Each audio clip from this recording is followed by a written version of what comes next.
the Federation of Light, you are all connected. Hello there. So many, once again, are homeless.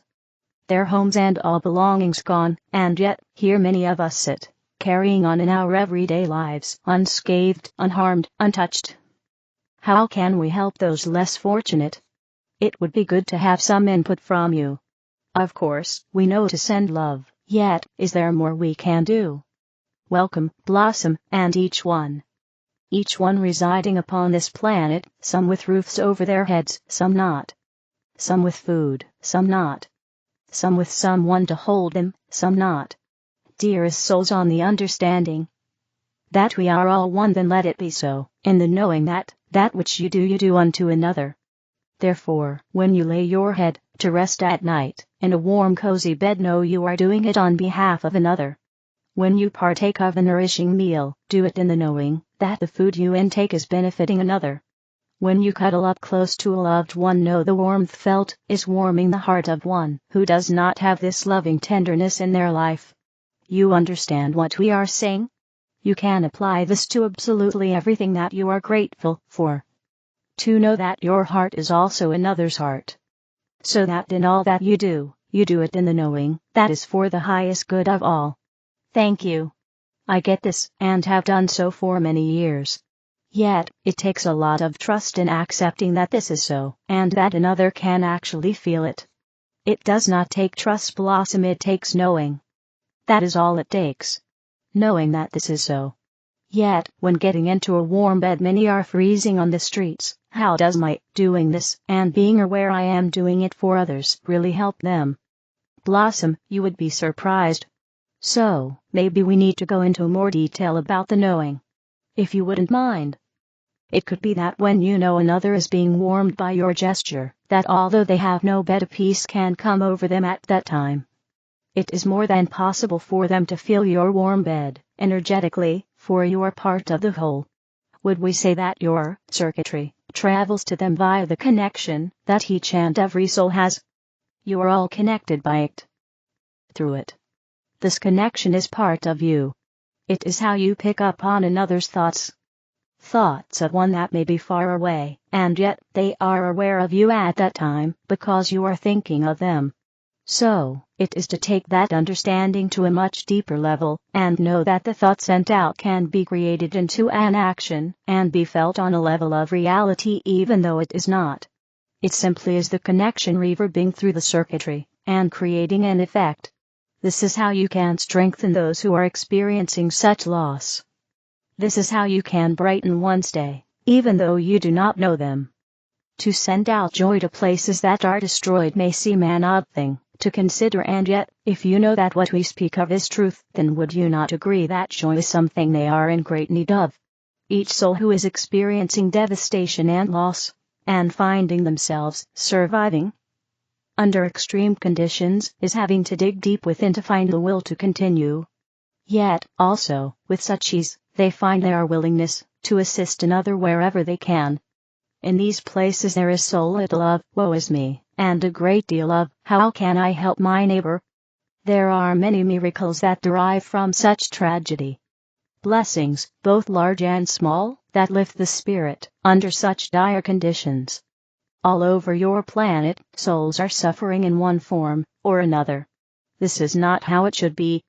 Many lives are lost on a daily basis, yet, understand that there is no loss, for these souls enter into an immediate release from the struggles they were having to endure. Indeed, it is the ones left behind, the ones that must recall that they are the strongest of the strong, in order to remain so, and continue on in love light. Sometimes I find it hard to do that, and I consider myself to have a blessed life. How souls manage to do so under the trials and strife they have to endure on a daily basis, I do not know. Blossom, many find it hard to accept that it is through choice that one is born into a particular country, a particular family. One may ask why one would choose to be born into poverty. Yet, from the higher perspective, the soul knows that such circumstances will serve them in a way that may not seem apparent when witnessing such hardship. I am aware of these things also. Yet, lately, I question all of that. I mean really. Or is that something that we choose to accept to make us feel better? Is it not just a convenient excuse? So much doesn't make sense to me these days. Then here we shall enter into the personal choices of knowing and beliefs, of faith and such like. It is a choice to accept these possibilities. What if they are not true? You choose. Truth or not. If you choose it to be so, then it becomes your truth. But what if it's not the truth? Then you would be choosing it not to be. And then what? Just be confused by the point of it all, I mean all of it. If that is what you choose to choose. Blossom, and each one you are your own creators of thought and of truth. See, I don't get that either. Someone chose to be born into poverty, or they didn't. And it is their choice, as well as yours, to accept that as a truth or not. Whether or not it is true is irrelevant. It is the decision to know it as truth that will determine the path each one walks. This is the game. For many, the word game, used to sum up our existence, can be so offensive. Yet, when one really knows how to play this game, they feel very differently. We understand that to keep oneself, one's thoughts on track is most challenging. Yet, when you understand that this is how the game works, then you understand how magic and miracles occur. It is you that chooses to be kind. It is you that chooses to flow with the tide of well-being. It is you that chooses to change a negative thought to a positive one. It is you that chooses to forgive yourself and others. It is you that chooses love over hate. On and on we could go. Your choices are the rules of the game. As simple as that. Own's heart dictates to you that which you know to be of goodness, and that which does not feel this way. The choice is then to act upon the loving way. To know that all you desire can be yours, everything you want your world to be will present itself to you, when you keep on top of your game. When only love flows through you as you. Many of us have a long, long way to go before we could say that we are at that stage. You would be surprised, Blossom. For each one of you are nothing other than love. The thoughts that you feel are negative, or off, about anyone and anything are collective thoughts that have been programmed into your ego mind, would we say. For you, as a soul, being in human form can only be love. For that is who you are, and where you come from. If you were to know this, and allow your truth of this to flow through your every breath, not only would you feel such a difference in your beingness, yet you would instantly see changes all around you. Know yourself to be a love, only love. To feel this deep within is transformational. Yet, somehow it seems we really need to work on this notion, as we have been so indoctrinated to believe ourselves to be otherwise. Let us not use the word work. Perhaps, exchange it for play. Play with the notion that any thought, word, or deed that feels as though it is not from the loving being that you know yourself to be is not of you. It is from the game, and you know the rules of this game. The rules being what exactly? I am sure we have been down this pathway many moons ago. The rules are... I know it, there are no rules. Correct. Because it is you that navigates through this game. It is not a matter of rules, Blossom. It is a matter of knowing how to play it. Be in tune with all that is. Love all that is. Know in truth the universe, God, consciousness, whichever name you prefer to give the all that is, has got your back. It wants you to be happy, it wants to give you everything you want. And it will when you flow in its love. When you choose to reside in the vibration of its joy. When you accept that it is you that are the creator of what comes next in your life. You decide, you choose. And without fail it shall be given unto you. Nice one. Lovely jubbly. Thanks so much. In gratitude. In loving service. I am. Is abstinence the only cure for addiction? Abstinence has long been recommended as the ultimate treatment for addiction. But what if the research supports a different approach to recovery? In the classical protocols for addiction, abstinence is king.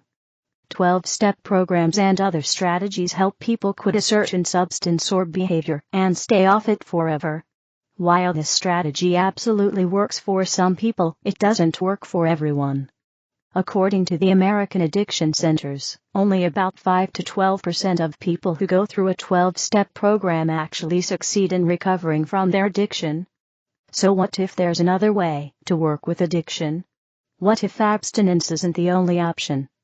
The link between addiction and trauma. As addiction and trauma research has increased and improved in recent decades, it's become clear that addiction and trauma are almost always linked. Addiction isn't the problem, essentially, it's a coping mechanism. Regardless of one's behavior or the substance they are using, the addiction is a misplaced way for the person to calm themselves, quiet extreme emotions, and, in many cases, function, despite deep emotional pain. For some people, their addiction is truly standing between them and death. In many traditional forms of therapy, a therapist will not see a client if they are actively using.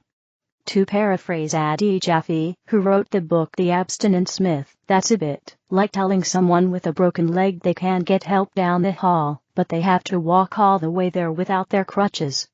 Obviously, some substances will interfere with cognition, making it harder for someone to benefit from therapy. But therapy doesn't necessarily always have to be about cognition. It can also be about connection, care, listening, and a safe place to start working out what's going on with the pain that sits beneath the addiction. Concerns with non-substance addictions. There are also a few logical quandaries that arise when practicing the belief that abstinence is the only option for addiction recovery. If one is addicted to food, sex, or work, quitting those things completely isn't really an option. Recovery is going to have to include working on the relationship with those things in order to heal. It's also easy enough for people experiencing addiction to switch from one addiction to another, to give up a certain substance, but then find another way to dull their emotional pain. There are also many addictions that are seen as socially acceptable.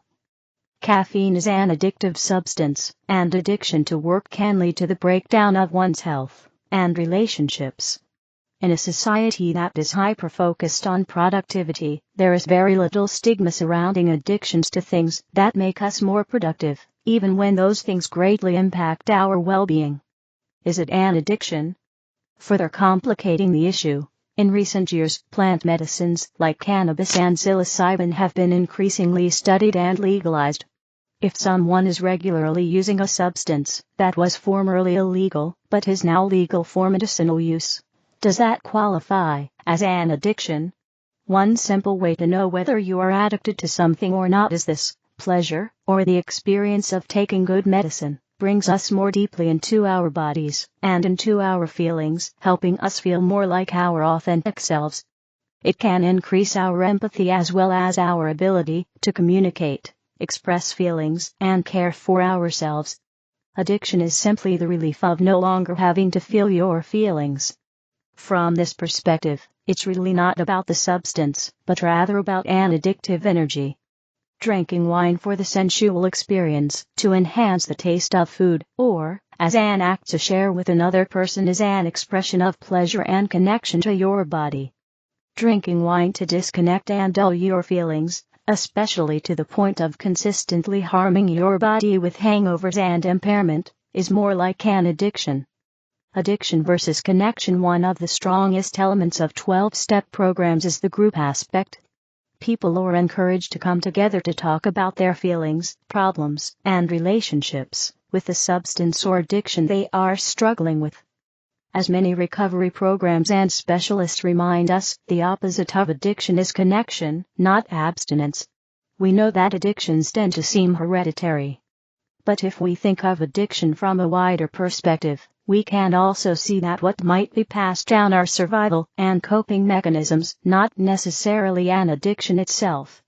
In his book In the Realm of Hungry Ghosts, Close Encounters with Addiction, Gabor Mate, MD, explains what he learned from his decades as a doctor in the downtown east side of Vancouver, known for its disproportionately high rates of drug use. Mate could see addictive behaviors being passed down through families, especially where there was no infrastructure to support people through safe housing, healthy food, and recovery programs. A new way to heal addiction. So what if addiction could be healed by healing the trauma that sits behind it? What if addictive energy is a powerful survival mechanism, not something to be fought but to be understood and supported so that it can rest? There are many strategies to help people with trauma and addiction. Medication and even some plant medicines utilized legally with a skilled and qualified practitioner could help someone heal their addictive energy. Private therapy, especially when it addresses trauma and the body, can be transformative. Groups, whether in a 12-step program or elsewhere, can help establish connection, which supports the fight against addiction. Specific therapeutic techniques, like EMDR and neurofeedback, can also help some people. Of course, many of these resources require money. Specialized therapies that might be helpful in particular cases might not be available in someone's area. Even when free and accessible mental health programs are available in places like hospitals, they may be more re-traumatizing than helpful due to a lack of resources for both patients and the potentially underpaid and overworked staff.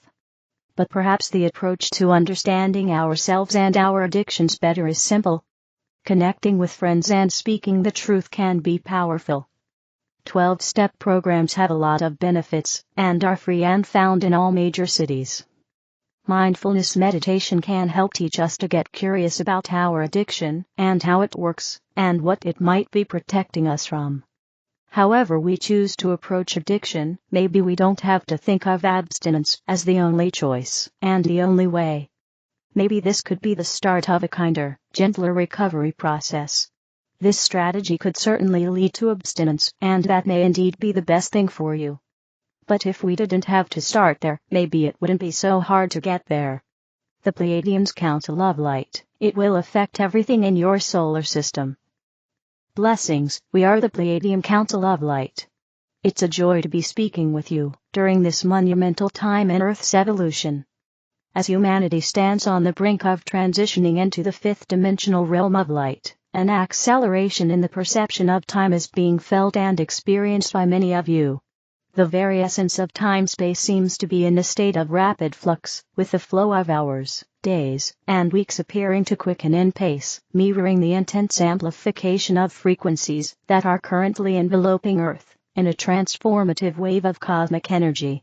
This cosmic wave of change is not limited to mere temporal perceptions, but is deeply intertwined with every facet of human existence, permeating the very fabric of human consciousness and perception. It heralds the imminent lifting of the veil that has shrouded so much from human eyes, promising a revelation of profound truths and hidden realities that have long been concealed. Each solar flare that graces the planet contributes to a gradual elevation in the vibratory frequency that surrounds Earth, thereby exerting a powerful influence on the collective consciousness of humanity as a whole. The pivotal decision to either embrace or resist these potent energies lies squarely with each individual choice. This determines the extent to which individuals are willing to open themselves up to this cosmic influx of transformative energy. Those who choose to embrace adaptability and openness are paving the way for a harmonious resonance with the light, fostering the ascent in vibrations that align with the higher frequencies of the universe. Conversely, those who resist these energies may find themselves facing challenges in coping with the shifting realities, and could potentially hinder their ability to continue their journey on Earth. While Earth and its inhabitants journey through the vast expanse of the photon belt, profound and significant transformations are unfolding not only on your beloved planet, but also with your radiant star and its planetary companions that dance through the cosmos alongside you. It is essential to recognize that this cosmic odyssey extends far beyond Earth's ascension alone. Your sun, the life-giving star at the center of your solar system, is also undergoing a profound metamorphosis in tandem with Earth's evolution. As your solar system performs its cyclical dance, transformation occurs once every 11,000 Earth years through the photon belt of our Alcyone star. It affects everything and every being within your solar system. So this transformation is not only affecting the human inhabitants of Earth, but also other intelligent beings that call your solar system home, some of whom dwell under the surface of Earth. Amidst this celestial ballet, Earth is not the sole celestial body undergoing a metamorphosis of cosmic proportions. The journey through the photon belt, a passage that spans 2,000 Earth years, serves to elevate Earth and its inhabitants into heightened vibrational states as they prepare to enter the wondrous realm of the fifth dimension. At the Earth's distance from our Alcyone star, she receives a continuous emanation of fifth-dimensional frequencies. This has played a crucial role in facilitating Earth's transition into a fourth-dimensional state, laying the groundwork for her impending ascension into higher realms of the fifth-dimensional existence. Throughout history, Earth has cyclically oscillated through fourth-dimensional vibrations every 11,000 years, but the current epoch marks a unique and pivotal shift as Earth is poised to transcend into the fifth dimension under the divine guidance of the Prime Creator. The primary objective of this grand cosmic decree is to uplift Earth and humanity from the lower densities of existence, heralding the dawn of a new era as you continue your ascension into realms of higher light and consciousness. This monumental transition also signifies the liberation of humanity from the grip of dark forces that have long sought to impede your spiritual evolution. It is of utmost importance to acknowledge and understand that Earth's vibrational state will continue to ascend higher in frequencies, necessitating a corresponding elevation in individual vibrations as well. Embracing receptivity and openness entails aligning one's life with the frequencies of love, compassion, care, giving, and oneness, harmonizing with the cosmic symphony of transformation that is sweeping your solar system. We love you and are here with you. We are the Pleiadian Council of Light. Pleiadians of Alcyone. sorceryoflight.com. The other videos are in the English video playlist. Help me spread the light. Click like, share, and subscribe to the channel. Thank you.